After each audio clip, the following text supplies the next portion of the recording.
사무엘상 3장 19절 말씀 한 절을 우리 다 같이 합독을 합니다. 사무엘이 자라매 여호와께서 그와 함께 계셔서 그의 말이 하나도 땅에 떨어지지 않게 하시니. 아멘. 우리가 복음을 안다는 거하고 복음적으로 산다는 거, 이건 다른 얘기입니다. 복음을 알지만 복음적으로 살지 못하는 사람들이 많지요. 왜 그럴까?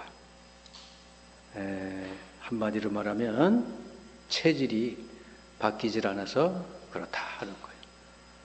복음을 듣고 깨닫고 예수님 믿는 거는 뭐 30분이면 돼요. 그래서 구원받죠. 예수 믿고.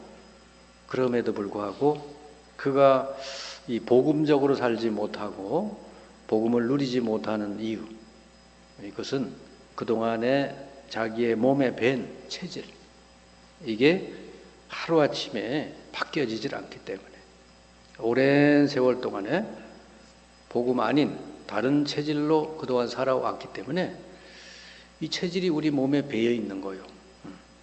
그래서 무의식적으로 문제만 오거나 뭔가 이렇게 때가 되면은 항상 그 체질로 돌아가게 돼 있어요. 그래서 체질이라는 게 무섭습니다, 여러분. 그래서 우리 자신이 그동안에 율법주의 체질, 혹은 신비주의 체질, 인본주의 체질, 이런 것들로 우리가 그동안에 쭉 이렇게 몸에 배었거든. 율법주의라고 하는 건 뭐죠? 뭐든지 다른 사람의 그런 잘못된 것을 늘 찾아서 그걸 가지고 이렇게 정죄하고 비판하고 이런 것이 우리 아주 숙달이 되어 있잖아요. 그래서 복음을 들어서도요, 그런 체질에서 못 벗어난 사람은요, 복음 가지고도 그런단 말이지. 복음을 가지고도 다른 사람을 자꾸 이렇게 정죄하고 책망하고 그래요. 예수님은 그러지 않았잖아요. 그죠? 간음하다가 현장에 잡힌 여인을 보고 예수님은 정죄하지 않았죠. 그리고 오히려 그를 정죄했던 사람을 다 보내주죠. 그리고 나도 너를 정죄치 않는다. 그리고 그 여인이 다시 회복할 수 있는 기회를 주신단 말이죠. 다시는 이 죄에 빠지지 말아라 그랬단 말이에요. 그러니까 그 여인이 예수님 때문에 살아난 것이죠.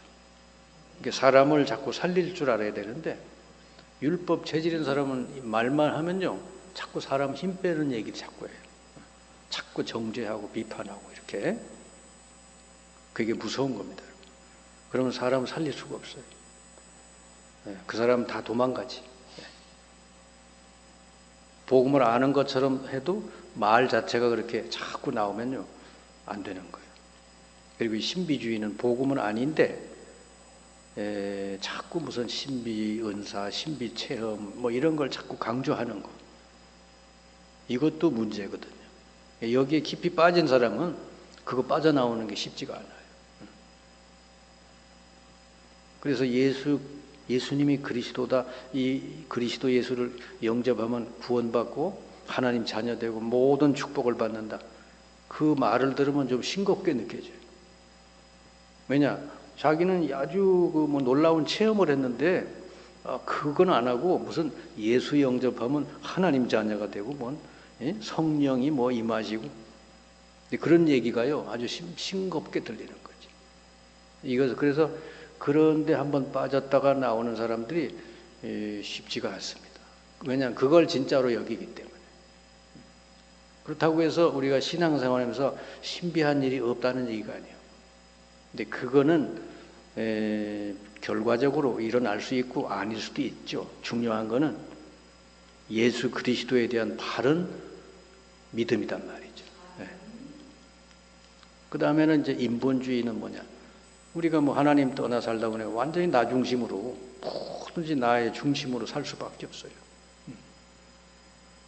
그러다 보니까 막상 이해관계가 딱 부딪히면요, 나 중심으로 돌아가는 거지. 예수님, 뭐 예수님의 영광, 하나님 영광 이런 거 안 따지고 오직 내가 손해가 될 것 같다 그러면 탁 이렇게 얘 체질이 딱 나온단 말이죠. 이런 것들이 여러분 변화될 수 되어야 복음을 누리고 복음적으로 살게 되고 그리고 많은 사람을 살릴 수 있게 된다 그 말이죠. 그래서 이 체질이 쉽게 안 바뀌기 때문에 어떻게 해야 되냐? 복음을 듣고 자꾸 나의 삶에 그걸 적용을 해야 돼, 적용. 복음을 듣지만 말고 내 삶에 자꾸 적용할 때 이 말씀이 내게 자꾸 체험이 되죠. 그러면 체질이 조금씩 바뀝니다. 베드로가 그 예수님 그렇게 따라다녔는데 체질이 안 바뀌어서 예수님 십자가에 돌아가시니까 그 물고기 잡으러 가잖아요. 그때 예수님이 그러잖아요. 그 그물을 깊은 데 가서 던져봐라. 그때 이 베드로가 주님 말씀을 의지해서 던지겠나이다. 던졌더니 놀라운 그런 역사가 일어났잖아요. 그때 베드로가 자기 경험, 자기 어떤 실력 이런 것이 다 깨지고 주님 말씀을 따라가면 되는 거구나. 이렇게 말씀 중심, 복음 중심으로 베드로가 변화되는 경험을 한 거죠. 내 생각이 중요한 게 아니라 내 경험이 중요한 게 아니라 내가 그동안의 체질이 중요한 게 아니고 주님의 말씀을 따라 한 걸음 한 걸음 가는 게 그게 능력의 삶이구나. 이런 걸 자꾸 체험을 해야 돼요. 그래서 완전 복음 체질로 바뀔 때 그때 누려지는 게 시작이 되고요. 그리고 다른 사람도 살릴 수 있는 그런 복음 전도자가 될 수 있다 하는 것입니다. 그래서 여러분이 먼저 이렇게 완전 복음 체질로 바뀌어지시길 바랍니다. 복음을 들은 거하고 복음적으로 사는 건 다른 거예요. 오늘 제목이 복음적으로 산 사무엘 그랬잖아요. 사무엘이 그러니까 한 나라를 살렸죠. 자, 복음 가진 사람이 복음적으로 살면 많은 응답을 누리게 되고요. 또 잃어버린 많은 것을 회복시킬 수가 있다 하는 거예요. 사람은 거꾸로 복음적으로 살면 말씀 따라가면은 내가 막 손해보는 것처럼 얘기해요. 절대로 그렇지 않아요. 하나님 말씀을 따라 행하면 하나님이 능력으로 역사해 주시게 돼 있다. 그때 응답도 보게 돼 있고 다 모든 걸 누리게 돼 있죠. 자, 복음을 가지고 구원을 받았어도 이 비복음적으로 삶을 살아가는 사람들이 대부분인데 여러분 한번 보세요. 비복음적인 삶이 어떤 거냐? 아까 얘기했죠. 율법을 강조하는 거. 그러니까 이 사람 눈에는 저 사람이 이렇게 잘못하는 일이 많고 뭔가 문제가 있구나. 그래서 내가 정말 저 사람을 위해서 기도하고 살려줘야 되겠다. 그 사람은 복음적인 사람이요. 그런데 이 사람은 어떤 사람의 이렇게 부족한 거나 못난 거 이런 걸 보고 자꾸 입에서 막 그 저주가 나가고 막 정죄가 나가고 막 이런 사람들은요. 그 율법에 빠진 사람이다. 그런 사람은 여러분 사역을 하면 안 돼. 왜냐하면 사람을 살리는 게 아니라 사람을 자꾸 이렇게 묶어버린다. 원래 이게 정신 문제나 이런 문제가 오는 그 자녀들 보면요. 그 집안이 굉장히 율법적인 집안에서 그런 자녀들이 많이 나와요. 율법은 사람을 병들게 하고 죽이는 거예요. 그래서 복음을 알면서도 비복음적으로 산다는 게 율법을 자꾸 강조하는 거예요. 교회에서도요. 자꾸 법을 얘기하고 법 따지고 이런 거는요. 그 굉장히 문제 있는 거예요.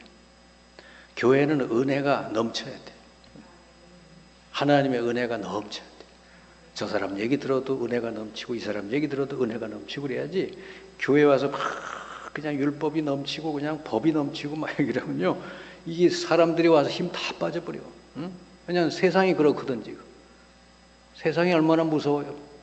한 사람 잡으려고 그 사람 하여튼 조금이라도 먼지라도 있으면 그거 가지고 말이지 고소하고 고발하고 막 그러잖아요. 세상이 그래서 어려운 세상이에요. 근데 교회는 뭐죠?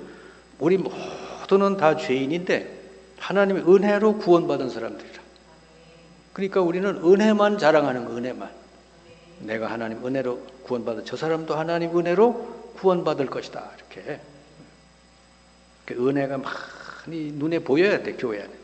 그리고 자꾸 누구를 원망하거나 또는 과거의 상처에 잡혀 있거나 그리고 자꾸 지나친 자기 주장, 자기 원리 이런 거가 전부 다 비복음적인 거예요. 우리는 예수님을 나의 주로 모신다면요, 내 주장이 없어요. 그냥 말씀이 가라 그러면 가고 말씀이 서라 그러면 서고 그런 것이죠. 근데 예루살렘 교회가 사도행전 11장에 보니까 아직도 옛날 그 율법 체질에서 못 벗어난 거예요. 마가다락방에서 얼마나 은혜를 받아서 이들이. 그런데 베드로가 고넬료를 이방인을 만나가지고 복음 전하고 그 집에서 밥을 먹고 세례받게 하니까 예루살렘 교회에서는 그걸 가지고 막 베드로를 비난하는 거예요. 그게 사도행전 11장에 나와 있거든요. 거기 베드로가 그냥 땀을 뻘뻘 흘리면서 거기에 대해서 이제 변명을 하는 거란 말이죠. 그러니까 완전히 예루살렘 교회는 아직도 율법 체질에서 벗어나지 못해서 결국은 하나님이 예루살렘 교회를 더 이상 쓰지 못하게. 그래가지고 11장, 사도행전 11장 19절 이하에 보면 안디옥 교회를 새로 세워서 그 교회를 통해서 이방 세계를 복음화하시는, 거기에 지도자가 바울과 바나바였어요. 그러니까 여러분, 교회의 구성원이 중요한 겁니다. 그 교회가 규모가 얼마나 크냐 이게 중요한 게 아니라 그 구성원이 정말 하나님을 복음을 가지고 온 세계를 구원하려고 하는 하나님의 뜻에 그 마음을 둔 그런 사람들이 모여 있으면 틀림없이 하나님이 그 교회를 들어 쓰시게 돼 있죠. 로마서 16장 17절 20절 이렇게 비복음적인 삶을 사는 사람 사탄에게 쓰임 받아요. 교회에서 자꾸 문제를 일으키는 이 사람들. 그래서 이 비복음적인 삶, 이거는 무서운 일이다. 자, 복음적인 삶은 또 뭐예요? 자신도 그렇고 이 인간들도 그렇고 이 현장에 일어나는 모든 것을 겉으로 드러나는 게 아니라 영적인 사실을 보는 삶이에요. 이게 복음적인 삶이에요. 그러니까 나 자신도 겉모습이 아니고 내가 얼마만큼 영적으로 병들었는지, 사탄과 죄의 저주 아래 그동안에 내가 완전히 눌려 살았다는 것, 이거를 알고, 그래서 내 능력으로 나를 구원할 수 없어도 하나님이 그리스도를 보내서 십자가를 위해 십자가에 달려서 나의 모든 문제를 해결해 주셨구나, 이거를 알게 되는 것이죠. 그래서 나뿐만 아니라 모든 인간들도 영적으로 이렇게 심각한 그런 상태에 있다는 것. 그 현장에 일어나는 모든 문제들도 알고 보면은 그 배후에 영적인 사실들이 있다. 이런 거를 제대로 보는 사람은요, 더 이상 사람을 정죄하고 비난하고 그러지 않죠. 그 배후에 역사하는 이 사탄의 세력을 예수 이름으로 조용히 꺾고 그 영혼을 구원하려고 애쓰게 될 줄 믿습니다. 바로 창세기 3장에 일어난 사건, 아담과 하와가 저주받고 그 가정이 깨어지게 된 그 배경이 뭐요?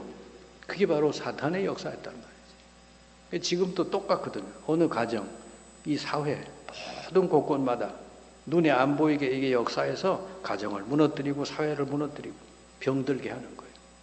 이 사실을 볼 줄 아는 사람은 복음적으로 기도하고 복음적으로 답을 주게 돼 있죠. 그리고요, 복음을 깨달은 사람은요, 자기 자신이 얼마나 죄인인지를 알게 돼 있어요. 절대로 구원받을 수 없는 죄인이라는 걸 알기 때문에 100% 주님의 은혜, 그리스도의 은혜로 구원받았다는 걸 알게 돼 있어요. 그래서 이 자기의 죄의 문제를 스스로 해결할 수 없고 해결자가 바로 그리스도라는 사실을 이 사람은 알기 때문에 다른 사람도 쉽게 정죄하거나 비판 이런 거 안 하죠. 저 사람도 그리스도를 통해서 구원받도록 기도하게 된다 하는 거죠. 그리고 회개하고 용서하는 삶을 살게 돼. 다른 사람이 내게 잘못한 거 있으면 빨리빨리 용서해 주죠. 왜냐하면 내가 그렇게 용서받았기 때문에. 예수 이름으로 용서하고 오히려 그를 위해 기도하게 돼요. 사도 바울이요, 감옥에 있을 때 오네시모를 이렇게 회개시켰어요. 오네시모가 도둑질하다가 감옥에 들어왔는데 바울을 만나서 복음 듣고 회개했어요.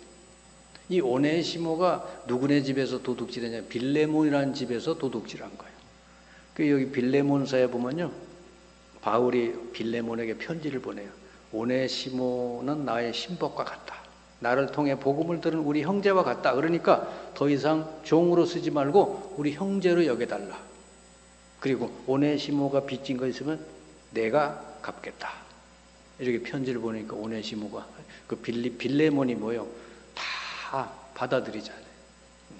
그때는요, 노예 시절에 노예 제도가 있던 시절인데 그 노예였던 종이었던 오네시모를, 그것도 도둑질해서 간 그 오네시모를 바울이요 회개시켜가지고 우리 형제로 받아들여달라. 이걸 빌레몬이 받아들였다는 게 놀라운 기적 아닙니까? 이게 바로 복음적인 것이죠. 네. 그리고 이 복음적인 사람은 모든 방법을 다해서 사람을 살리는 방법을 내게 돼 있어요. 이게 복음적인 사람이다 하는 거죠. 그러니까 여러분들이 복음적인지 아닌지는 여러분 가는 곳마다 사람이 살아나고 여러분 말 듣고 힘을 얻고 소망을 얻으면 여러분 복음적인 사람이 되는 거죠. 아멘. 자, 사무엘이 바로 복음적으로 산 사람이었죠. 사무엘이 어떤 사람이냐? 어릴 때부터요, 언약궤 옆에서 기도하던 사람. 제사장에게 이 복음, 이 말씀을 듣고 배우고 거기서 기도를 배우고 그랬던 사람이에요. 그럼 언약궤라고 하는 게 그 속에 뭐가 있어요?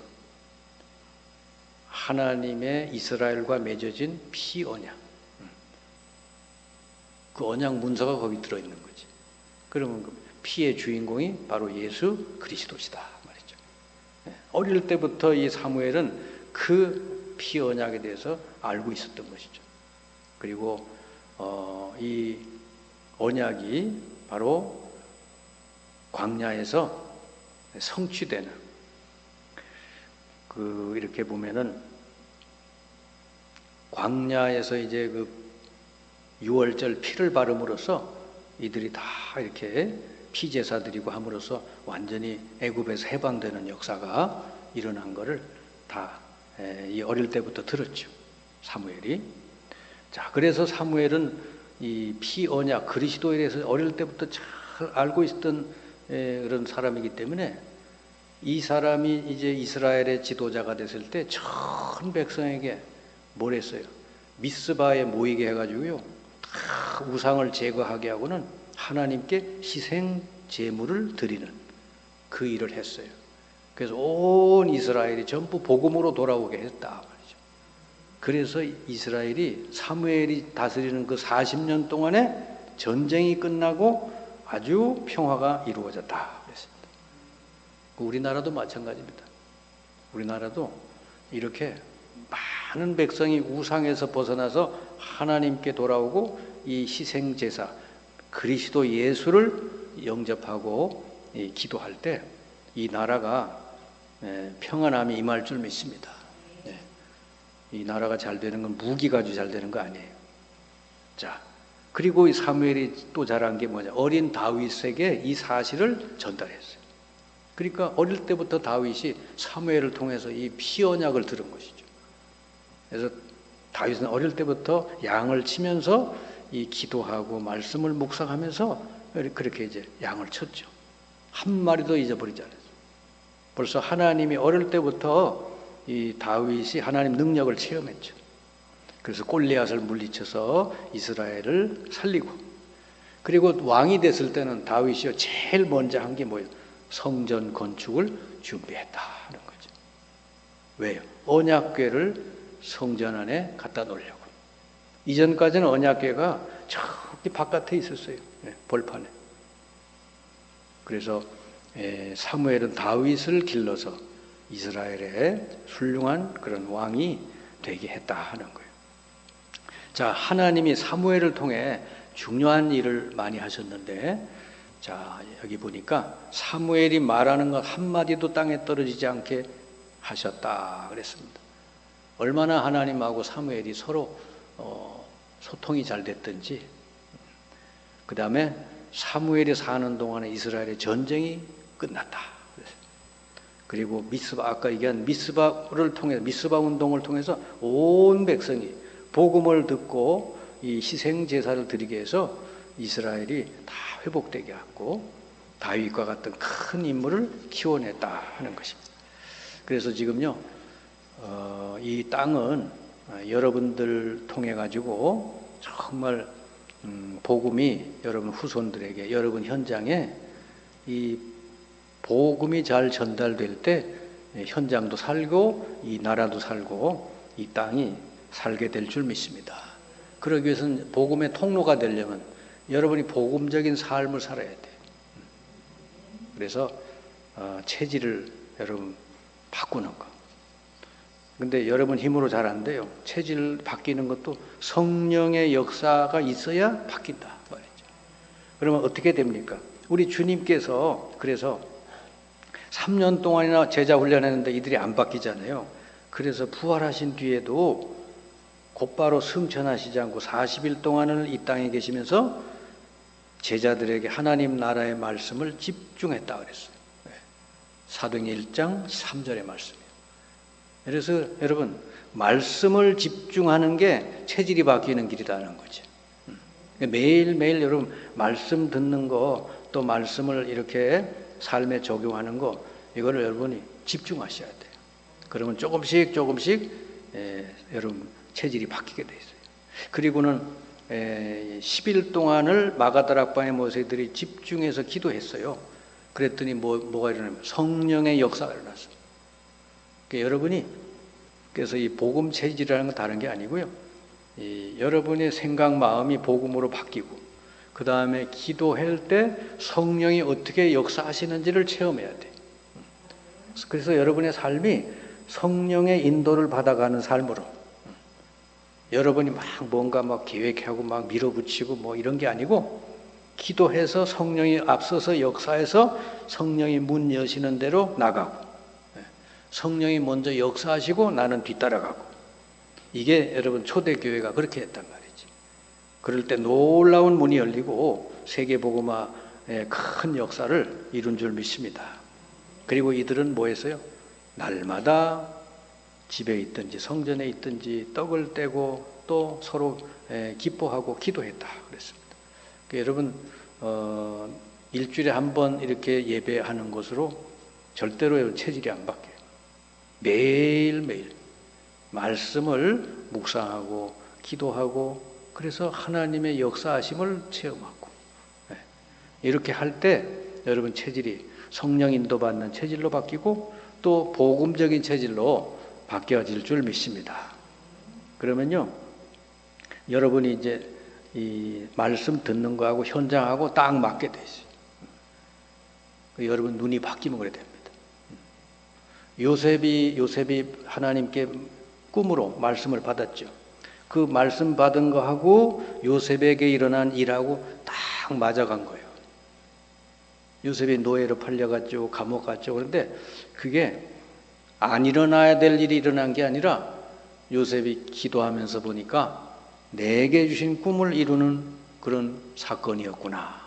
이렇게 말씀과 현장이 딱 맞게 된 거죠. 하나님은 우리들에게도 그렇게 하십니다. 여러분의 현장에 일어나는 거 하나님 말씀 딱 맞게 돼 있어요. 이제 그렇게 여러분이 볼 수 있는 눈이 열려야 된다 말이죠. 그게 복음적인 눈이에요. 하나님은 틀림없이 여러분을 삶을 1초도 틀림없이 인도하신다는 사실을 꼭 믿으시길 바랍니다.